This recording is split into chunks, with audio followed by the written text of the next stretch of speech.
ಶ್ರೀರಾಮನ ಅಶ್ವಮೇಧದ ಕುದುರೆಯ ಬಂಧನ ಜ್ಯೋತಿರ್ಮೇಧದಲ್ಲಿ ಆಗಿದೆ ಎನ್ನುವ ಸುದ್ದಿ ಕೇಳುತ್ತಲೇ ಶತ್ರುಘ್ನ ಒಂದು ಸಂದಿಗ್ಧದಲ್ಲಿ ಬೀಳುತ್ತಾನೆ. ಶ್ರೀರಾಮನಿಂದ ಪೂಜಿಸಲ್ಪಟ್ಟ ಅಶ್ವಮೇಧದ ಕುದುರೆ ಬಂಧಿಸಲ್ಪಟ್ಟದ್ದು ಜ್ಯೋತಿರ್ಮೇಧದಲ್ಲಿ. ಬಂಧಿಸಿದ್ದು ವೀರಮಣಿಯ ಮಕ್ಕಳಾದ ರುಕ್ಮಾಂಗ, ಶುಭಾಂಗ. ಅಶ್ವಮೇಧದ ಕುದುರೆಯನ್ನು ಬಂಧಿಸಿದ್ದಾರೆ ಎಂದ ನಂತರ ಅಲ್ಲಿ ಯುದ್ಧಕ್ಕೊಂದು ವೇದಿಕೆ ಸಿದ್ಧವಾದಂತೆ ಸರಿ. ಆದರೆ ಯುದ್ಧವೋ ಅಲ್ಲ ಸಂಧಾನವೋ ಎನ್ನುವ ಒಂದು ಸಂದಿಗ್ಧತೆ ಶತ್ರುಘ್ನನನ್ನು ಕಾಡುತ್ತದೆ. ಯಾಕೆಂದರೆ ಯಾಗದೀಕ್ಷೆ ಕೈಗೊಂಡ ಶ್ರೀರಾಮ ಪೂಜಿಸಲ್ಪಟ್ಟ ಮರುಕ್ಷಣವೇ ಶತ್ರುಘ್ನನಲ್ಲಿ ಒಂದು ಮಾತು ಹೇಳಿದ್ದ, ಸಾಧ್ಯವಾದಷ್ಟು ರೀತಿಯಲ್ಲಿ ರಕ್ತಪಾತವಾಗದಂತೆ ಅಶ್ವಮೇಧದ ಕುದುರೆಯನ್ನು ಮುನ್ನಡೆಸಿಕೊಳ್ಳುತ್ತಾ ಹೋಗಬೇಕು ಎಂದು. ಯಾಕೆಂದರೆ ಶ್ರೀರಾಮ ಸರ್ವಾಧಿಕಾರಿ ಎಂದು ಲೋಕದಲ್ಲಿ ಬಿಂಬಿಸುವುದು ಕೂಡ ಅಲ್ಲ. ಯಾಕೆಂದರೆ 14 ಲೋಕಗಳು ಕೂಡ ಶ್ರೀರಾಮನೇ ನಮ್ಮ ಒಡೆಯ ಎಂದು ಮಾನ್ಯತೆ ಕೊಟ್ಟಿವೆ. ಮಾತ್ರವಲ್ಲ, ಕಪ್ಪಕಾಣಿಕೆ ಸಂಗ್ರಹಿಸುವುದು ಕೂಡ ಈ ಯಾಗದ ಉದ್ದೇಶವಲ್ಲ.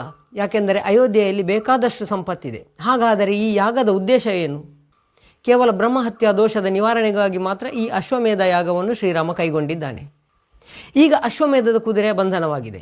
ಕುದುರೆಯ ಹಣೆಯ ಮೇಲಿರುವ ಫಲಕದಲ್ಲಿ ಬರೆದಿರುವುದು ಹಾಗೆಯೇ ಸಾಮರ್ಥ್ಯವಿದ್ದವರು ಕುದುರೆಯನ್ನು ಕಟ್ಟಿ ಕಾದುವುದು, ಸಾಮರ್ಥ್ಯ ಇಲ್ಲದವರು ಕಪ್ಪಕಾಣಿಕೆ ಕೊಟ್ಟು ಬೆಂಬಲಿಸುವುದು. ಈಗ ವೀರಮಣಿಯ ಮಕ್ಕಳು ಕುದುರೆಯನ್ನು ಕಟ್ಟಿ ಹಾಕಿದ್ದಾರೆಂದ ಮೇಲೆ ಯುದ್ಧಕ್ಕೆ ವೇದಿಕೆ ಸಿದ್ಧವಾದಂತೆಯೇ ಸರಿ. ಆದರೆ ರಾಮನ ಹೇಳಿಕೆಯಂತೆ ಸಾಧ್ಯವಾದಷ್ಟು ವೀರಮಣಿಯ ಮನವೊಲಿಸಿ ಕಪ್ಪಕಾಣಿಕೆ ಪಡೆದು ಮುಂದೆ ಸಾಗಬೇಕು. ಮೇಲಾಗಿ ವೀರಮಣಿ ಶಿವಭಕ್ತ ಕೂಡ. ಸಾಲದ್ದಕ್ಕೆ ತನ್ನ ಮಗಳನ್ನು ಶಿವನಿಗೆ ಕೊಟ್ಟು ಮದುವೆ ಮಾಡಿ ಜ್ಯೋತಿರ್ಮೇಧಪುರದಲ್ಲಿಯೇ ಇರಿಸಿಕೊಂಡಿದ್ದಾನೆ. ಶಿವನು ಕೂಡ ವೀರಮಣಿಗೆ ಅಭಯ ಕೊಟ್ಟಿದ್ದಾನೆ, ಜ್ಯೋತಿರ್ಮೇಧಪುರದ ರಕ್ಷಣೆ ತನ್ನದೆಂದು. ಸ್ನೇಹಿತರೆ, ದೀವಟಿಗೆ ಚಾನೆಲ್ಗೆ ಸ್ವಾಗತ. ಈ ಕಥೆಯಲ್ಲಿ ಮುಂದುವರಿಯುವ ಮುನ್ನ ನನ್ನ ಚಿಕ್ಕದೊಂದು ವಿನಂತಿ ಏನೆಂದರೆ, ಈ ಚಾನೆಲ್ ಮೂಲಕ ಪೌರಾಣಿಕ ಕಥೆಗಳನ್ನು ನಾನು ಹೇಳುತ್ತಾ ಬರುತ್ತೇನೆ. ದಯವಿಟ್ಟು ನನ್ನನ್ನು ಪ್ರೋತ್ಸಾಹಿಸಲಿಕ್ಕಾಗಿ ವಿಡಿಯೋಕ್ಕೆ ಒಂದು ಲೈಕ್ ಕೊಟ್ಟು ದಯವಿಟ್ಟು ಚಾನೆಲನ್ನು ಸಬ್ಸ್ಕ್ರೈಬ್ ಮಾಡಿ. ಈಗ ವಿಡಿಯೋದಲ್ಲಿ ಮುಂದುವರಿಯೋಣ. ತುಂಬ ಯೋಚಿಸಿದ ಶತ್ರುಘ್ನ ಒಂದು ನಿರ್ಧಾರಕ್ಕೆ ಬರುತ್ತಾನೆ. ಸಂಗ್ರಾಮಕ್ಕೆ ಮೊದಲು ಒಂದು ಸಂಧಾನವನ್ನು ಮಾಡುವ ಪ್ರಯತ್ನ ಮಾಡುವ ಅಂತ. ಹಾಗಾದರೆ ಸಂಧಾನಕ್ಕಾಗಿ ಸೂಕ್ತ ವ್ಯಕ್ತಿ ಯಾರು? ಯೋಚಿಸಿದಾಗ ಶತ್ರುಘ್ನನಿಗೆ ಪಕ್ಕನೆ ಹೊಳೆದದ್ದು ಹನುಮಂತ. ಯಾಕೆಂದರೆ ಈ ಹಿಂದೆ ಕೂಡ ಹನುಮಂತ ಅನೇಕ ಸಂಧಾನಗಳನ್ನು ಯಶಸ್ವಿಯಾಗಿ ಪೂರೈಸಿದವ. ತಕ್ಷಣ ಹನುಮಂತನಿಗೆ ಕರೆ ಕಳುಹಿಸುತ್ತಾನೆ. ಎಲ್ಲ ವಿವರಗಳನ್ನು ಹನುಮಂತನಿಗೆ ತಿಳಿ ಹೇಳಿ ಶ್ರೀರಾಮನ ಆಶಯಕ್ಕೆ ಭಂಗ ಬರದ ರೀತಿಯಲ್ಲಿ ಯಶಸ್ವಿಯಾಗಿ ಸಂಧಾನವನ್ನು ಮುಗಿಸಿಕೊಂಡು ಬರಬೇಕೆಂದು ಹೇಳುತ್ತಾನೆ. ಹನುಮಂತ ಕೂಡ ಸಂತೋಷದಿಂದ ಒಪ್ಪಿಕೊಳ್ಳುತ್ತಾನೆ. ಯಾಕೆಂದರೆ ಶ್ರೀರಾಮನ ಸೇವೆ ಮಾಡುವ ಒಂದು ಸಣ್ಣ ಅವಕಾಶ ಸಿಕ್ಕರೂ ಕೂಡ ಹನುಮಂತನಿಗೆ ಅದು ತುಂಬ ಸಂತೋಷದಾಯಕ ವಿಚಾರ. ಮೇಲಾಗಿ ಅಶ್ವಮೇಧದ ಕುದುರೆ ಹೊರಡುವ ತಕ್ಷಣ ಶ್ರೀರಾಮ ಹೇಳಿದ್ದ, ಹನುಮಂತ ಬೆಂಗಾವಲಾಗಿ ಶತ್ರುಘ್ನ ಹೊರಟರೂ ಕೂಡ ಶತ್ರುಘ್ನಾದಿಯಾಗಿ ಸರ್ವ ಸೇನೆಯ ಸಂರಕ್ಷಣೆ ಕೂಡ ನಿನ್ನ ಕೈಯಲ್ಲಿದೆ. ಹಾಗಾದರೆ ಈಗ ಯಶಸ್ವಿಯಾಗಿ ಸಂಧಾನವನ್ನು ಪೂರೈಸಬೇಕಾದ ಕರ್ತವ್ಯ ಹನುಮಂತನ ಮೇಲಿದೆ. ಶತ್ರುಘ್ನನಿಂದ ಆಜ್ಞೆಯನ್ನು ಪಡೆದುಕೊಂಡು ತಕ್ಷಣ ಮನೋವೇಗದಲ್ಲಿ ಸಂಚರಿಸಿ ಹನುಮಂತ ವೀರಮಣಿಯ ಆಸ್ಥಾನಕ್ಕೆ ಬರುತ್ತಾನೆ. ಹನುಮಂತನನ್ನು ಬಾಗಿಲಲ್ಲಿ ಯಾರೂ ಕೂಡ ತಡೆಯುವುದಿಲ್ಲ. ಮರದಿಂದ ಮರಕ್ಕೆ ಹಾರುವ ಮಂಗ ಎಂದು ಭಾವಿಸಿದರು. ಅಲ್ಲ, ಹನುಮಂತನ ಮೇಲಿದ್ದ ವಜ್ರಾಭರಣ, ಹನುಮಂತನ ವೇಷಭೂಷಣ ಎಲ್ಲವನ್ನು ನೋಡಿ ಕಕ್ಕಾಬಿಕ್ಕಿಯಾದರು. ಅಂತೂ ಗೊತ್ತಿಲ್ಲ, ಹನುಮಂತ ನೇರವಾಗಿ ವೀರಮಣಿಯ ಸಿಂಹಾಸನದೆದುರು ಬರುತ್ತಾನೆ.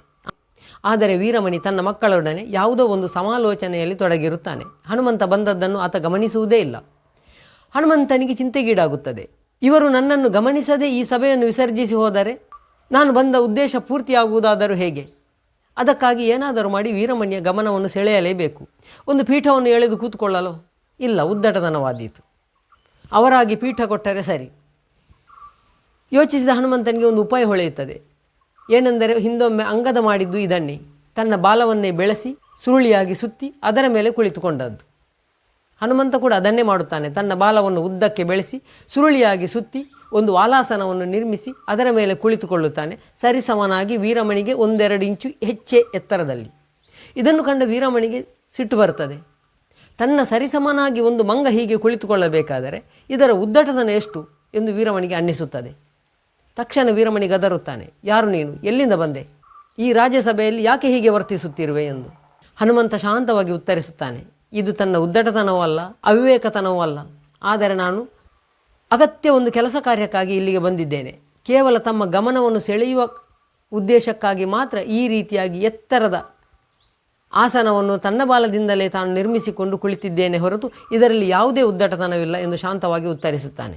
ಮಾತ್ರವಲ್ಲ, ಮುಂದುವರಿದು ಹನುಮಂತ ಹೇಳುತ್ತಾನೆ, ವೀರಮಣಿ, ನಿನ್ನ ಮಕ್ಕಳು ತಿಳಿದೋ ತಿಳಿಯದೆಯೋ ಶ್ರೀರಾಮನ ಯಾಗದ ಕುದುರೆಯನ್ನು ಕಟ್ಟಿ ಹಾಕಿದ್ದೀರೆಂದ ಮೇಲೆ ಯುದ್ಧಕ್ಕೆ ಸನ್ನದ್ಧರಾಗಿದ್ದೀರಿ ಎಂದು ಅರ್ಥ. ಆದರೆ ಯುದ್ಧಕ್ಕೆ ಮೊದಲು ಒಂದು ಸಂಧಾನ ಏರ್ಪಡಿಸಲಿಕ್ಕಾಗಿ ನಾನು ಬಂದಿದ್ದೇನೆ. ಶ್ರೀರಾಮನ ಆಜ್ಞೆಯನ್ನು ಹೊತ್ತು ಗೊತ್ತಿದ್ದೋ ಗೊತ್ತಿಲ್ಲದೆಯೋ ನೀವು ತಪ್ಪನ್ನು ಮಾಡಿದ್ದೀರಿ. ಈಗ ತಪ್ಪನ್ನು ಒಪ್ಪಿಕೊಂಡು ಕಪ್ಪ ಕಾಣಿಕೆ ಕೊಟ್ಟು ಕುದುರೆಯನ್ನು ಬಿಡಿಸಿ ಯಾಗಕ್ಕೆ ಬೆಂಬಲ ಕೊಡಿ ಎಂದು. ಇದನ್ನು ಕೇಳಿದ ವೀರಮಣಿ ಸಿಟ್ಟಾಗುತ್ತಾನೆ. ನಾವು ಸಾಮರ್ಥ್ಯವಿದ್ದೇ ಕಟ್ಟಿದ್ದು, ಶ್ರೀರಾಮನ ಬಗ್ಗೆ ಗೊತ್ತಿದ್ದೇ ಕಟ್ಟಿದ್ದು, ಸಾಧ್ಯವಾದರೆ ಯುದ್ಧ ಮಾಡಿ ನಮ್ಮನ್ನು ಜಯಿಸಿ ನಮ್ಮನ್ನು ಸೋಲಿಸಿ ನಿಮ್ಮ ಕುದುರೆಯನ್ನು ಬಿಡಿಸಿಕೊಂಡು ಹೋಗಿ ಎಂದು ಹೇಳುತ್ತಾನೆ. ಮಾತ್ರವಲ್ಲ, ರಾಮನನ್ನು ನಿಂದಿಸುತ್ತಾನೆ ಕೂಡ. ನಾನು ಪರಮ ಶಿವಭಕ್ತ, ಶಿವನಿಗಿಂತ ಮೇಲೆ ಯಾರೂ ಇಲ್ಲ ಎಂದು ರಾಮನನ್ನು ತುಂಬ ಕೀಳಾಗಿ ಮಾತನಾಡುತ್ತಾನೆ. ರಾಮನ ಬಗ್ಗೆ ಕೀಳಾಗಿ ಮಾತನಾಡಿದ ತಕ್ಷಣ ಹನುಮಂತನಿಗೆ ತುಂಬ ಸಿಟ್ಟು ಬರುತ್ತದೆ.